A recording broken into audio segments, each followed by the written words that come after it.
Boa noite, graça e paz. Vamos às nossas Bíblias, no Evangelho segundo João, no capítulo de número 14. Evangelho segundo João, capítulo de número 14.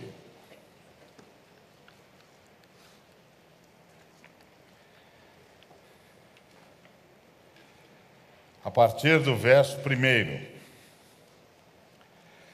Não se turbe o vosso coração. Credes em Deus, crede também em mim. Na casa de meu pai há muitas moradas. Se assim não fora, eu vou-lo teria dito, pois vou preparar-vos lugar. E quando eu for e vos preparar lugar, voltarei e vos receberei para mim mesmo, para que, onde eu estou, estejais vós também. E vós sabeis o caminho para onde eu vou. Disse-lhe Tomé: Senhor, não sabemos para onde vais. Como saber o caminho? Respondeu-lhe Jesus: Eu sou o caminho, e a verdade, e a vida. Ninguém vem ao Pai, senão por mim. Se vós me tivesseis conhecido, conheceríeis também a meu Pai. Desde agora o conheceis e o tendes visto. Replicou-lhe Filipe: Senhor, mostra-nos o Pai, e isso nos basta. Disse-lhe Jesus: Filipe, há tanto tempo estou convosco e não me tens conhecido? Quem me vê a mim, vê o Pai. Como dizes tu, mostra-nos o Pai? Não crês que eu estou no Pai e que o Pai está em mim? As palavras que eu vos digo, não as digo por mim mesmo, mas o Pai que permanece em mim faz as suas obras. Crede-me que estou no Pai e o Pai em mim. Crede ao menos por causa das mesmas obras. Em verdade vos digo que aquele que crê em mim fará também as obras que eu faço e outras maiores fará, porque eu vou para junto do Pai. E tudo quanto pedirdes em meu nome, isso farei, a fim de que o Pai seja glorificado no Filho. Se me pedirdes alguma coisa em meu nome, eu o farei. Se me amais, guardareis os meus mandamentos. E eu rogarei ao Pai, e ele vos dará outro Consolador, a fim de que esteja para sempre convosco, o Espírito da verdade, que o mundo não pode receber, porque não o vê, nem o conhece. Vós o conheceis, porque ele habita convosco e estará em vós. Não vos deixarei órfãos, voltarei para vós outros. Em nome de Jesus, Pai, nós agradecemos ao Senhor pelo privilégio de estarmos aqui, pelo privilégio de prestarmos ao Senhor o culto que te é devido. Em nome de Jesus, mais uma vez, rogamos por tua palavra. Já tens nos abençoado de várias maneiras. Agora rogamos, em nome de Jesus, que mais uma vez a tua palavra nos visite e nos transforme para a tua honra e para a tua glória. Em nome de Cristo Jesus. Amém. Muito bem, esse aqui é um momento em que Jesus está preparando os seus discípulos para a sua morte. Vamos entender ou tentar entender o momento e a relação entre os discípulos e Jesus. Os discípulos entendem que Jesus é invencível, que Jesus é o Messias, o grande libertador de Israel e que ele é invencível. Eles o viram operar milagres extraordinários. Então, Jesus curou toda sorte de enfermidade, Jesus devolveu a vista, inclusive para cegos de nascença. Jesus dava uma ordem e a quilômetros a ordem de Jesus se cumpria, seja para libertar os seres humanos dos demônios, seja para curá-los, fosse o que fosse. Jesus tinha poder sobre a criação, ordenava e a criação respondia à sua ordem. O vento era acalmado, o mar era aquietado, ele podia desafiar as leis da criação. Além disso, ele parecia ser intocável, porque certa feita homens municiaram-se de pedras para lapidá-lo, para apedrejá-lo. E ele simplesmente passou por entre as pessoas e elas ficaram lá catatônicas com aquelas pedras na mão, sem saber o que fazer com aquilo.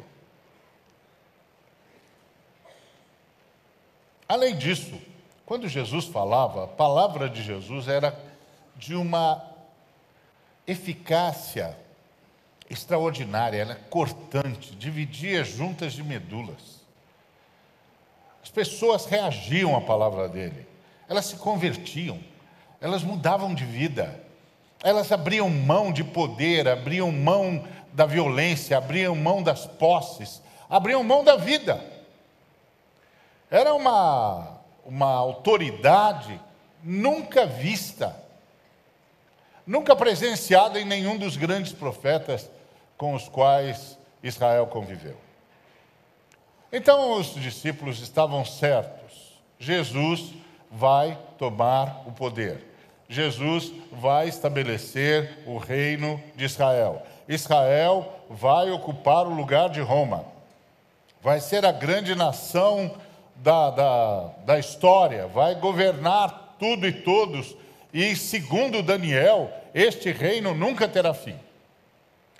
Tanto é que os discípulos já estavam tentando saber de Jesus a posição que eles teriam. Quem lideraria, quem cuidaria dos negócios. Houve até um caso de uma dupla de irmãos que pediu para a mamãe visitar Jesus.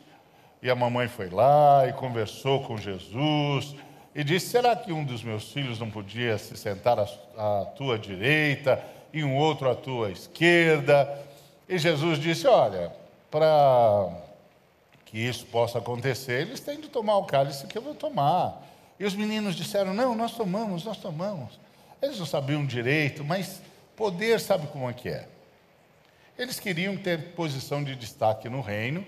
E aí Jesus disse: vocês vão tomar do cálice. Isso é certo. Mas, assentar-se à minha direita ou à minha esquerda, isso quem decide é o Pai, eu não posso fazer nada.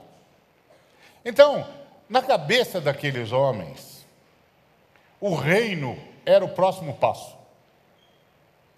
Jesus vai tomar o poder. E eles não eram os únicos que pensavam assim, não. Os líderes judeus também pensavam.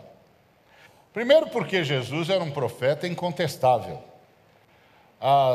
Os milagres operados por Jesus estavam além de qualquer discussão. Está lá, o homem está lá, está enxergando, está andando. O sujeito estava morto, está andando entre nós, é indiscutível. E Jesus estava trabalhando na área de conflagração. Porque acontece o seguinte: Herodes havia começado uma campanha junto a Tibério César.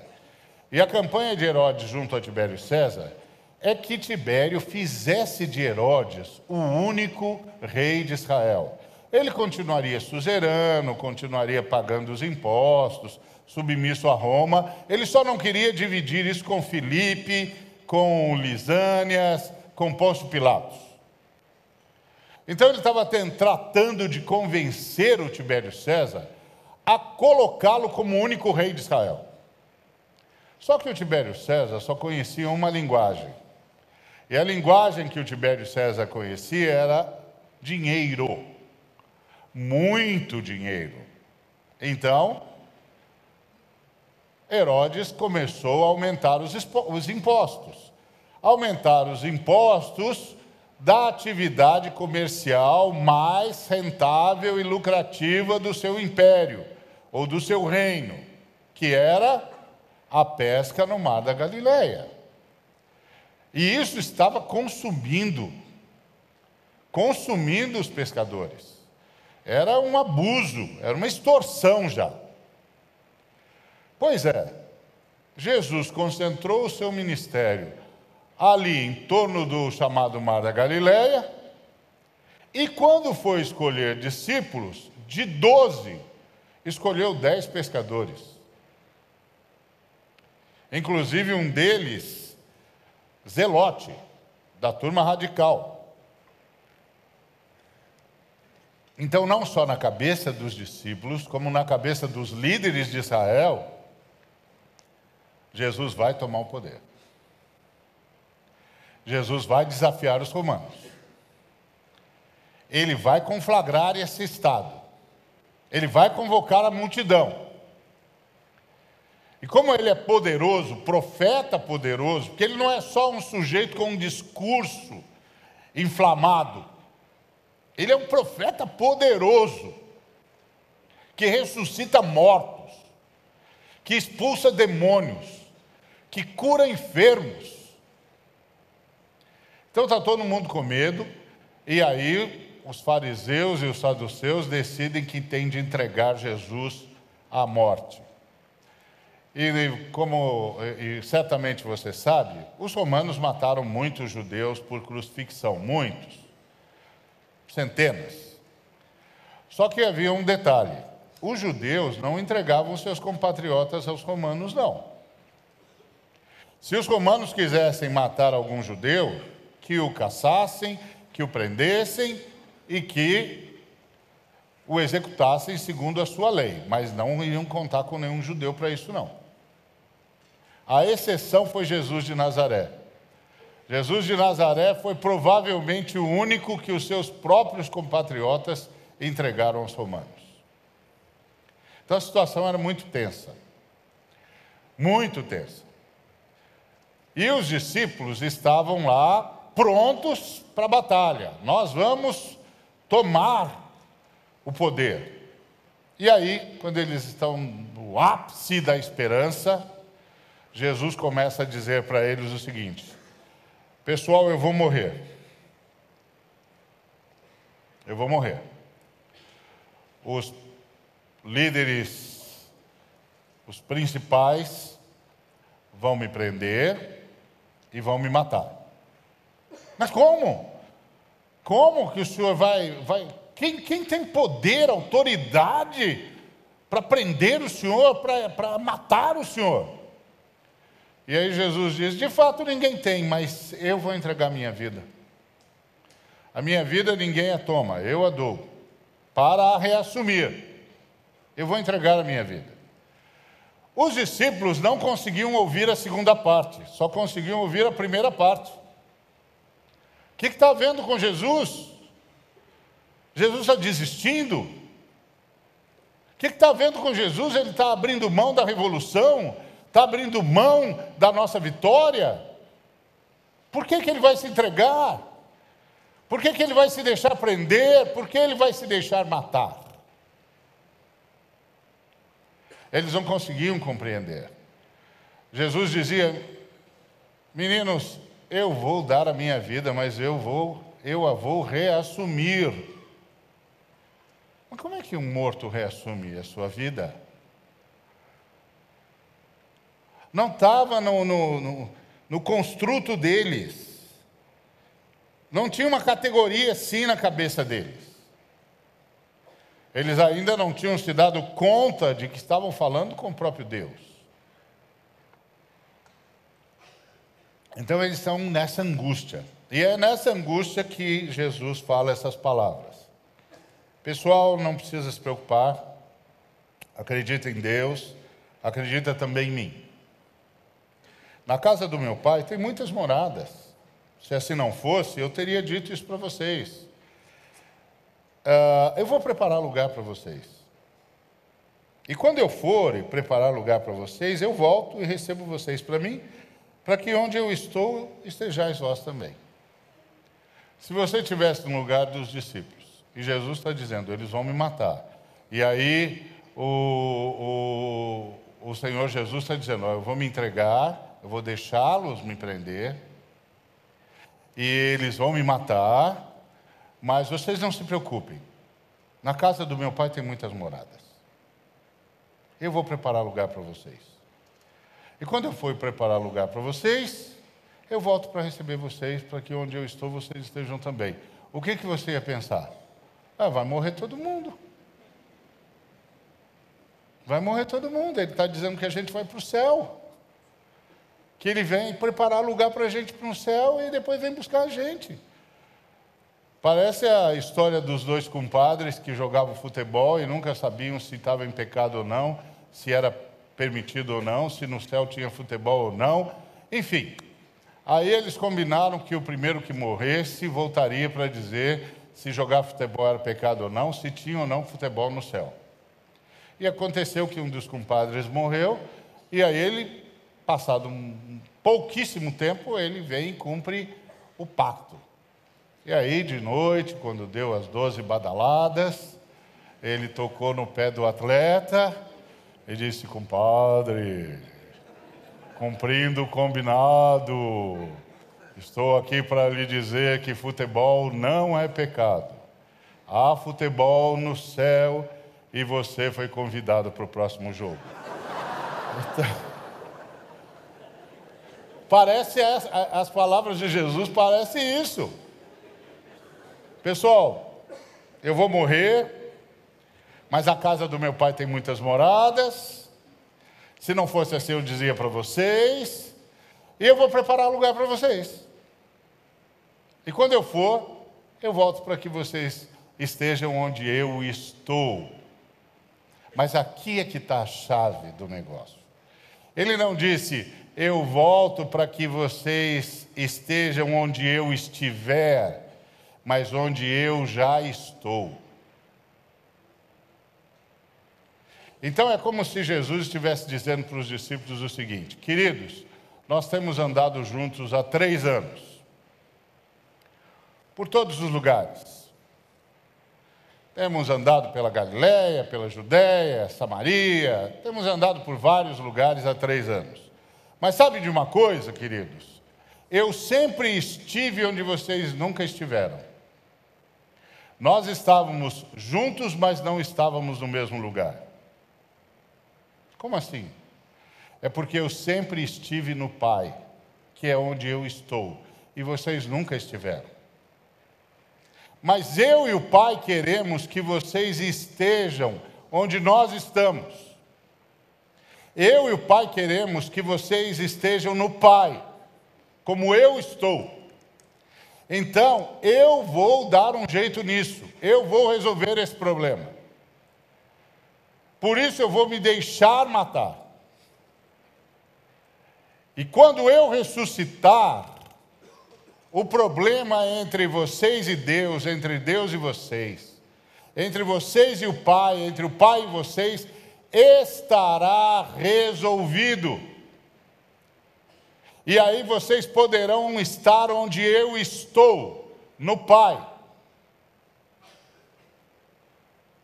É isso que eu vou fazer. Eu vou resolver o problema que há entre vocês e o Pai, e quando eu tiver resolvido, vocês estarão no Pai, que é onde eu estou e sempre estive e sempre estarei. Então é isso que ele está dizendo. Então ele está dizendo, fiquem tranquilos, porque eu vou preparar lugar para vocês, e vocês sabem um caminho para ir onde eu vou. E o Tomé disse, Senhor, mas nós nem sabemos para onde o Senhor vai. Como é que a gente sabe o caminho? E Jesus já tinha dito, eu vou para o Pai, eu vou para onde eu estou. Como vocês não sabem para onde eu vou para onde eu estou. Como é que alguém vai para onde está? Eu vou para onde eu estou. E vocês sabem o caminho para ir aonde eu estou. O caminho para ir onde eu estou sou eu.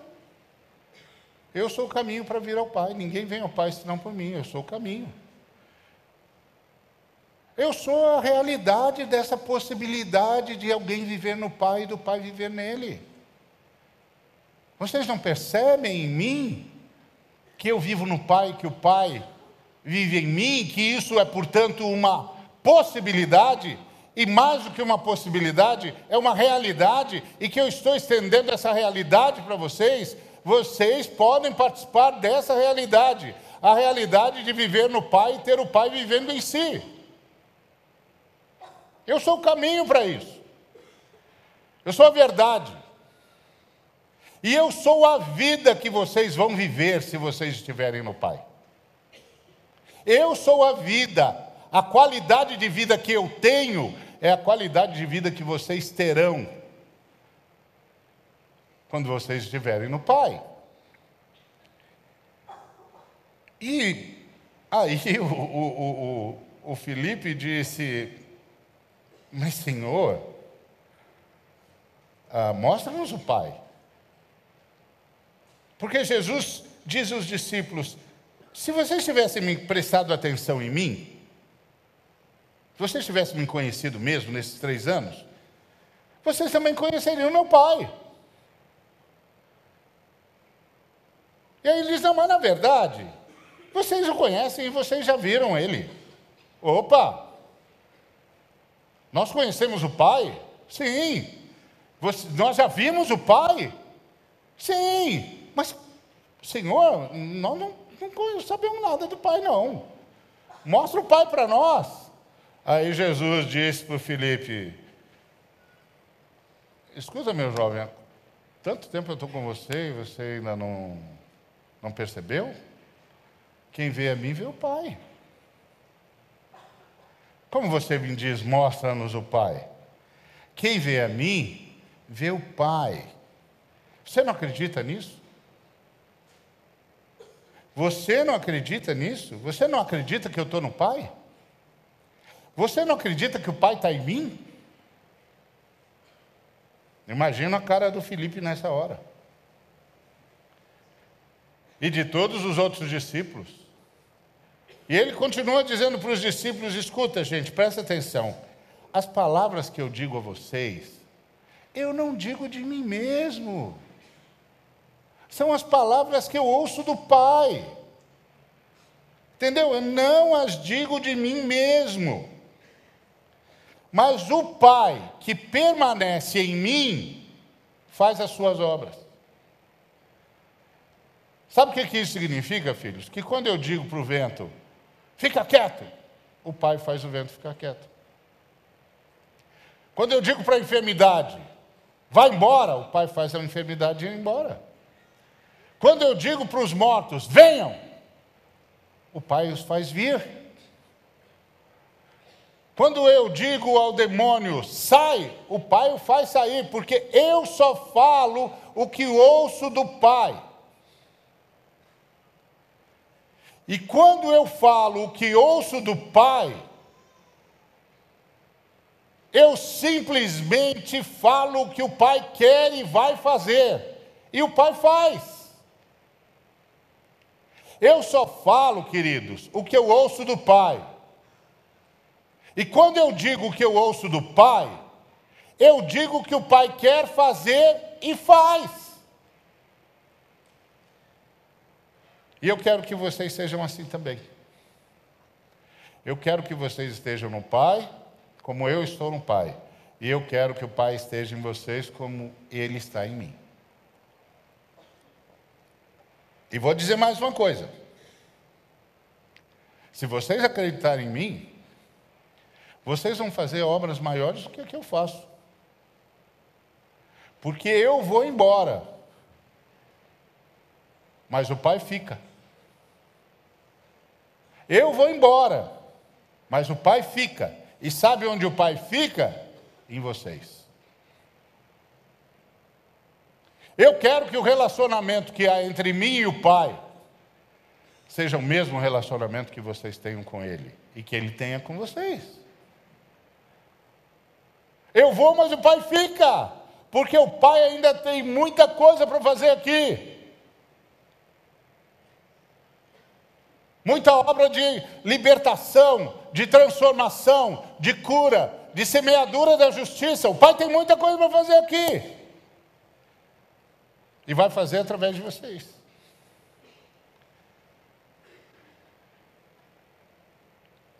Meus filhos. É isso que eu quero. Nesses 3 dias, com a minha morte, eu satisfaço o princípio da justiça. E por causa disso, o Pai pode aplicar o perdão dele a todos os que crerem. E o Espírito Santo pode vir morar em todos em que o perdão foi aplicado. E o Espírito Santo morando nessas pessoas, o Pai também estará morando nelas. Então elas estarão no Pai e o Pai estará nelas. E elas poderão fazer as obras que eu faço e maiores obras ainda. E mais, eu estou indo para o governo do universo. E tudo que vocês pedirem em meu nome, eu vou fazer com que aconteça. É verdade. Aquele que crê em mim fará as mesmas obras que eu, e outras maiores fará, porque eu vou para junto do Pai. Mas o Pai fica com vocês. E tudo quanto vocês pedirem em meu nome, eu farei acontecer, para que o Pai seja glorificado no Filho. Se vocês pedirem alguma coisa em meu nome, eu farei.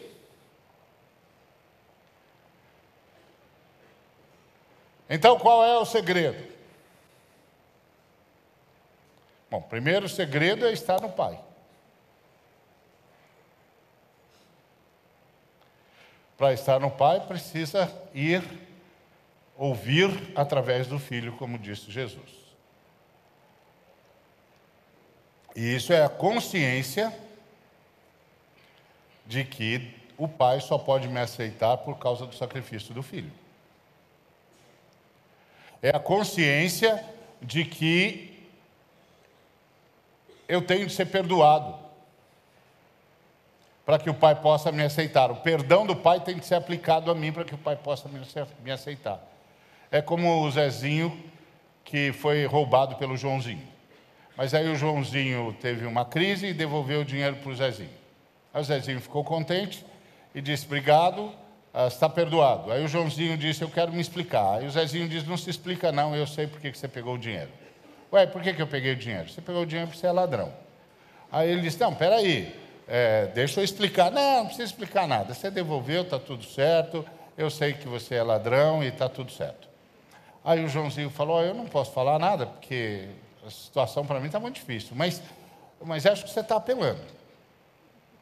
Aí o Zezinho falou: escuta, se Jesus de Nazaré tivesse no seu lugar, ele teria pego?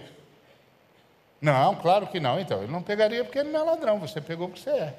Aí o Joãozinho disse: poxa, você está insistindo, hein? Aí o Zezinho disse: presta atenção, João, dentro de mim e de você tem um ladrão, tem um bandido, tem um mentiroso, tem um assassino, está tudo dentro de nós. Por isso, Joãozinho, a gente não é perdoado simplesmente daquilo que a gente fez. A gente é perdoado daquilo que a gente é. E quando a gente é perdoado daquilo que a gente é, o Espírito Santo vem morar em nós. E quando o Espírito Santo vem morar em nós, ele traz para dentro de nós uma nova natureza humana. A natureza conquistada por Cristo Jesus na ressurreição. E aí a gente é transformado. Entendeu, Joãozinho? A gente é transformado. Então isso é ir ao Pai. Por meio de Jesus. Sem o que, disse Jesus, ninguém vem ao Pai. Isso é ir ao Pai. Então essa é a primeira coisa. E só vai ao Pai quem reconhece que é pecador. Não que comete pecado só, mas que é pecador. E aí, reconhece que é pecador, que precisa ser alcançado pelo perdão de Deus e transformado pelo poder de Deus. Ponto. Aí a gente vai. Agora a gente está no Pai, o Pai está em nós. Agora qual é o outro segredo? Saber o que dizer. Jesus disse: as palavras que eu digo, não digo por mim mesmo. É o meu Pai que me diz o que falar. Agora, preste atenção, não é extraordinário ser alguém que sabe o que dizer, sabe quando dizer e sabe como dizer? Não é maravilhoso ser alguém que sabe por que está aqui, para o que está aqui e como viver aqui? Em cada momento, em cada passo, em cada movimento? Pois Jesus era assim. Jesus era alguém que sempre sabia o que dizer, sempre sabia onde estar, sempre sabia como estar, como dizer e por que dizer. E para quem dizer. Isso não é extraordinário? Pois é isso que Jesus estava oferecendo para os seus discípulos. Jesus estava oferecendo para os discípulos uma vida assim. Então qual é o segredo? Saber o que dizer. Se um discípulo de Jesus naquela época, enquanto ouvia Jesus, começou já a pensar num camelo novo, perdeu a oportunidade. Porque Jesus só diz aquilo que provoca a feitura da obra de Deus. Foi isso que ele disse. Eu falo e o Pai faz a sua obra, o seu propósito, cumpre o seu propósito. Então, por que Jesus dizia e acontecia? Porque Jesus dizia de acordo com o propósito de Deus, com o projeto de Deus, com o cumprimento do propósito de Deus, com os objetivos do Pai. De modo que Jesus dizia o que o Pai queria que fosse dito, de acordo com aquilo que o Pai queria que fosse feito, e que o Pai queria fazer. Era assim que Jesus vivia, e foi isso que ele ofereceu aos seus discípulos. Se você se considera um discípulo de Cristo, então você tem um desafio. Qual é o seu desafio? Aprender a dizer o que o Pai diria. Aprender a dizer aquilo que o Pai quer dizer e quer fazer. Isso implica uma profunda sintonia com o Pai. Isso implica uma profunda comunhão com o Pai. Isso implica um profundo conhecimento da vontade do Pai. A gente chama isso de discipulado. De profundo conhecimento de Jesus, em quem nós vimos a vontade do Pai ser feita. Ser aluno de Jesus é saber tudo de Jesus, sobre Jesus e com Jesus. Saber com Jesus é olhar para o que Jesus fez e entender como ele fez. Por exemplo, Jesus curou o leproso. Mas antes de curar o leproso, Jesus o abraçou. Bom, um discípulo de Jesus, talvez não tenha autorização do Pai para curar o leproso. Mas certamente tem autorização do Pai para abraçar o leproso. Então a gente aprende com Jesus como ele fez. Não só o que ele fez, mas como ele fez. Depois a gente aprende de Jesus. O que é aprender de Jesus? É saber tudo que Jesus ensinou. nos seus discursos normativos, nas suas parábolas, nos seus encontros, nos seus diálogos. E aí a gente aprende tudo sobre Jesus. E o que é aprender sobre Jesus? É saber como Jesus está em todas as Escrituras. Como é que Jesus aparece no Gênesis, como é que Jesus aparece no Êxodo, como é que Jesus aparece em Ruth, como é que Jesus aparece em Isaías, como é que Jesus aparece em Sofonias. Porque Jesus disse que toda a Escritura fala dele. Quando os discípulos no caminho de Emaús estavam indo embora, com o coração compungido, pensando que tudo tinha acabado, Jesus se aproximou deles e perguntou: quais são as últimas notícias? E eles disseram: as últimas notícias é que o Messias morreu. Essa é a última notícia. E aí Jesus disse: não, rapaz, a última notícia é que o Messias ressuscitou. Vocês estão atrasados. Agora, sabe por que vocês não entenderam a morte de Jesus? Porque vocês não entenderam o que os profetas dizem. E aí, começando por Moisés e passando por todos os profetas, Jesus mostrou aos discípulos por que ele tinha de padecer. Então, um discípulo de Cristo procura saber tudo sobre Jesus. Procura saber, aprender com Jesus, de Jesus e sobre Jesus. Porque o desafio do discípulo de Cristo é chegar na varonilidade de Jesus, que é ser alguém que diz o que o Pai quer dizer, diz o que o Pai quer fazer. E se torna, então, um agente da missão do Pai. O Pai está em missão. O Pai tem coisas para dizer e coisas para fazer. E conta com os discípulos de Cristo. Foi isso que Cristo disse aos discípulos: eu vou, mas o Pai fica. E fica em vocês. Se você se considera discípulo de Cristo, esse é o seu desafio. Essa é a sua busca. É nisso que você deve envidar esforços. E isso é fruto de oração e de aprendizado. Porque isso é fruto de rendição.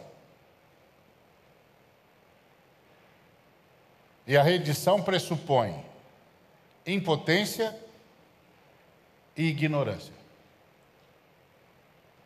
Então, eu não posso, tu podes. Eu não sei, tu me ensinas. É uma admissão assim. E aí, o Senhor vai fazer as suas obras. O Pai pode fazer as suas obras nos seus discípulos. Então, se você se entende como discípulo de Cristo, esse é o seu desafio. Se você não se entende, ok, você é sempre bem-vindo para cantar conosco, para comungar aqui, cultivar nossa amizade. Mas o discípulo de Cristo tem um outro desafio. É como aquele menino que queria muito ir para Israel, mas trabalhava numa favela, pobre. E aí ele um dia falou para Jesus, depois de muitas orações, ele disse: Senhor, eu queria tanto andar onde o Senhor andou. E aí Jesus disse para ele: meu filho, melhor do que você andar onde eu andei, é que graças a você, agora eu estou onde eu jamais andaria. Vocês farão maiores obras do que eu. Que Deus nos abençoe.